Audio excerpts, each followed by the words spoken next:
We had our St. Louis road trip. It was fantastic. You guys, I'm sure, have seen some of those episodes. We've got a lot of other things going on. We're shifting into talking a little bit about the election. Not necessarily politics, but what are the priorities of each candidate. And you know what? We're going to get through as many as we can. I would advise all of you to pay attention. It's good to know who you're voting for and why you're voting for them. So that's coming up too. So you know what? Check that out. It's going to start coming out within a few days.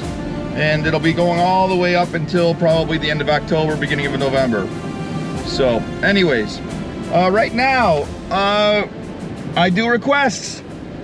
I do requests sometimes. Someone said, hey, Bob, you got to talk about pets in a car. Pets are like dogs, cats, iguanas, alligators, you know, snakes, boa constrictors.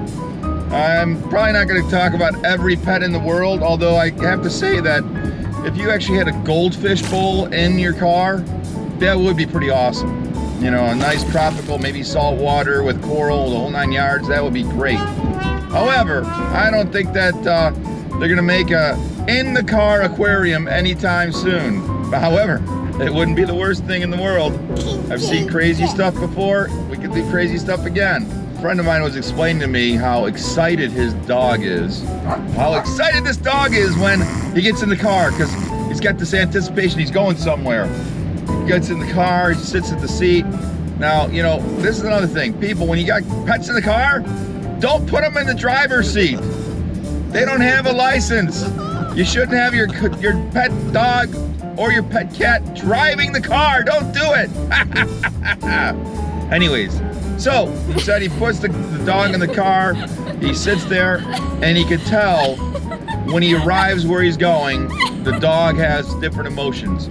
If he's going to the vet, the dog all of a sudden does not want to get out of the car. That's probably because they cut his testicles off, most likely. You know, when you mutilate an animal like that, you know, fixing them, they call it neutering or whatever. You know, they think that makes it better. No, you're mutilating an animal. Don't mutilate animals. Don't do it. You don't need to be circumcising. You don't need neutering. You don't need to be castrating. Don't do that stuff to animals. You know, they're beautiful animals. God's design for animals are awesome. But anyways, he's going to the vet. He says the dog gets extremely hesitant to get out of that car. But then when he gets to the dog park, you know, let's say he's driving somewhere else, he goes, brings the dog to the dog park, the dog can't wait to get out of the car. He's trying to get out of his own door. You know, he's doing everything he can. So I think that dogs are pretty smart because they can recognize, first of all, going in a car, oh, that's fun. Secondly, you know, dog park, awesome. Vet, you gotta be kidding me. Knock it off. I'm not going there. I know what you did to me last time. Ah! Hey, if you got any dog stories or pet stories in cars, do me a favor. Give me a comment on it. Subscribe. And yeah, we're looking for people that are interested in talking about dogs and cats and pets. I got to tell you, I love animals. Love them, love them, love them. And love to hear your stories too. So, all right, subscribe, make a comment, ring the bell, do whatever you got to do. Thank you so much for joining us. Keep screaming at that windshield, baby. Keep screaming at the windshield. Ciao for now.